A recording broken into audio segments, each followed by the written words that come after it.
twongeye kubashimira kuba muri kutwumva. Dutuye mu isi isa nkaho yubakiye ku mibanire, bisa nkaho nta muntu washobora ndetse wabasha kubaho wenyine. Ibi byose bitera umuntu gushaka undi mwuzuza, ashobora kuba umuturanyi, uwo bashakanye cyangwa se umubyara. Kubera ko isi dutegeka kubaho tubana nabi se cyangwa se neza, ibi biba intandaro ikomeye cyane y'urukundo mu batuye isi. Muri iyi si iyo ugize gutyo ugashwana n'umuntu uyu munsi cyangwa se ntimwumvikane ku kintu runaka, ejo uba uzabona uwo mwumvikana. Iri tandukaniro tunyuramo buri munsi niryo ridushira mu kuba twakunda abantu bamwe abandi tukabanga. Mureke tuvuge ku rukundo.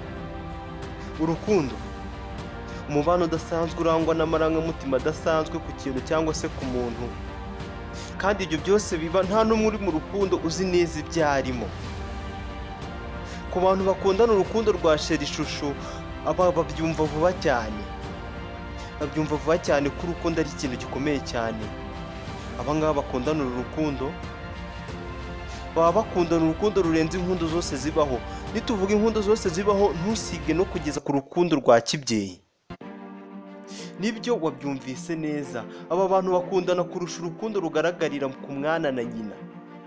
Tekereza kuri ibi. Iyo uri muri uru rukundo twavuze hejuru rusanzwe, ubuzima bwawe ubayemo nta wundi ubayemo uretse kuba uhora wita ku ukunda gusa, kugeza aho wowe uba usa nkaho wibagiwe. Nk'urugero, iyo uri muri uru rukundo, saa sita ubaza umukunzi wawe uti ese wariye? Nijoro bikaba uko nguko, ukarenzaho nijoro cyane uti ijoro ryiza. Mu gitondo ukabyuka mbere ngo ube uwa mbere umubwira igitondo cyiza. Itariki ye y'amavuko uba uyizi cyane na sinyatire yawe. Ibi birumvikana ko ntabwo wayibeshyaho na gato. Ku tariki ye y'amavuko wihutira kumuha impano. Ibi byose tuvuze hejuru si benshi babikora, ndetse babikorera ababyeyi babo bababyara.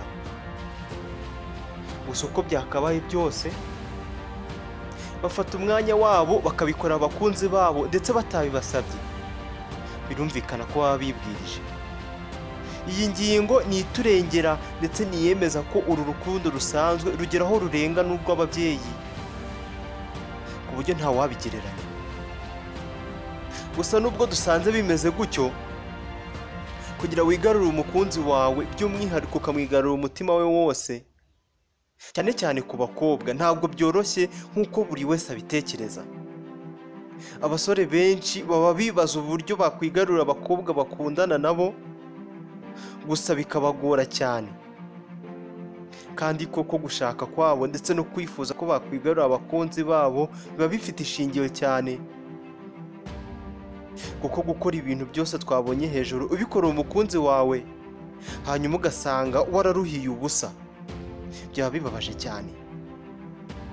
Mureke tuvuge kuri iyi ngingo kuri uyu munsi. Ese ni gute nakwigarurira umukobwa dukundana nkamwigarurira we nibye byose ndetse n'umutima we wose? Ese ibi bintu bigora abantu benshi nk'uko abantu benshi babivuga?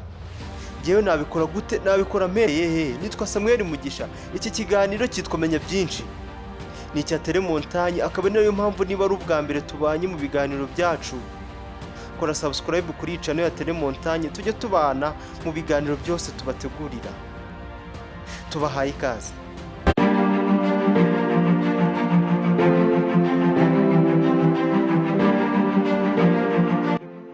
Ubusanzwe abantu ntibashimishwa n'ibintu bimwe ku isi, gusa hari ibintu bihurirwaho n'abakobwa benshi bivugwa ko iyo babikorewe bituma bigarurirwa n'abasore babakunda.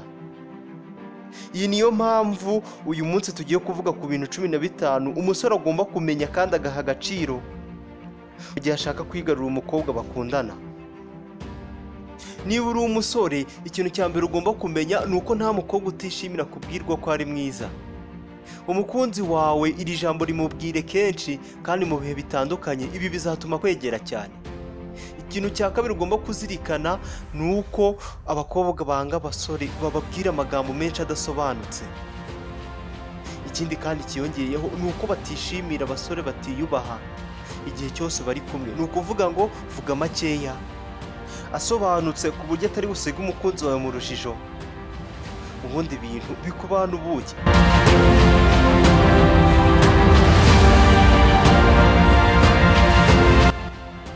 ikintu cya gatatu ugomba kumenya ni uko abakobwa bose bakunda kwiyumva no kwibona bafatwa nk'abadasanzwe imbere y'abasore bakunda. Ibi biraba cyane ndetse babyiyumvamo nubwo batabikwereka. Ikintu cya kane ugomba kuzirikana ni uko niba uri umusore iyiteho, kuko abakobwa ntibakunda abantu bagira umwanda, mbese batiyitaho. Abakobwa burya bakunda gusomwa ku kiganza bidakozwe mu kavuyo, nubwo badashobora kubivuga ndetse ngo berure ko babikeneye, gusa barabikunda cyane nubwo batabikubwira, baba babikeneye cyane. Ikindi ugomba kumenya, iyo usangije umukobwa mukundana ubuzima bwawe cyangwa se ukamubitsa andi mabanga, ahora abyibuka iteka, kandi icy'ingenzi ni uko anabiha agaciro cyane iyo mwatandukana.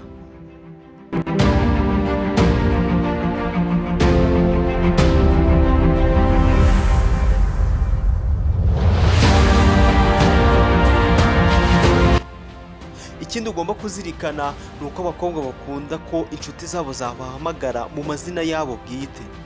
Nk'urugero, igihe mwicaranye mutuje, wowe nk'umusore ukamuhamagara gahoro kandi mu ijwi rituje, kandi ukamuhamagara mu mazina ye. Icyitonderwa, muhamagare umureba mu maso kandi mu ijwi rituje. Ibi ntako bisa ku mukobwa. Muri kamere ya gikobwa habamo ikintu cyo kwihagararaho no gukunda guhabwa agaciro. Niyo mpamvu niba ubonye umukobwa wawe cyangwa se umukunzi wawe yitwara gutya, zirikana ko ugomba kumwereka ko ubiha agaciro kandi ubizirikana ndetse unabyubaha cyane.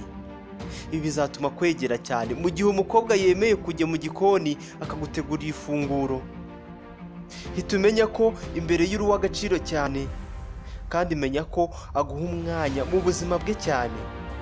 Iyo umukobwa kandi avuze oya, aba ari oya, ntibakunda umuntu ubahatiriza. Iyi niyo mpamvu iyo ubonye umukobwa kwitwaraho nabi, ni byiza kumureka ukamwihorera. Ibi bituma abona ko uri uw'agaciro cyane. Iyo agize andi mahirwe yo kuguhura nawe, nta kabuza agufata neza cyane, ntabwo yakongera kukubura.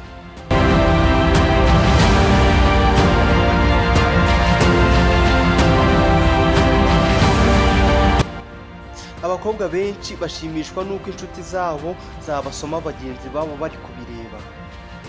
Ibi bituma babona ko bitaweho cyane kandi barutishwa abandi. Ibi tuvuze mu biganiro by'ubushize twabibabwiye ku buryo buhagije. Abakobwa kandi bakunda abantu babavugisha babahanze amaso. Birumvikana ko niba uri umusore ukazana ibintu by'amasoni imbere y'umukobwa, ntabwo bizakorohera. Ikindi kintu ugomba kumenya kandi ugaha agaciro ni uko abakobwa bakunda kubona abasore bakundana baza kubagisha inama. Ibi bituma babona ko ari abizerwa cyane. Zirikana kandi ko umukobwa wemeye ko musohokana burya aba yatangiye kukwizera ndetse no kukwiyumvamo.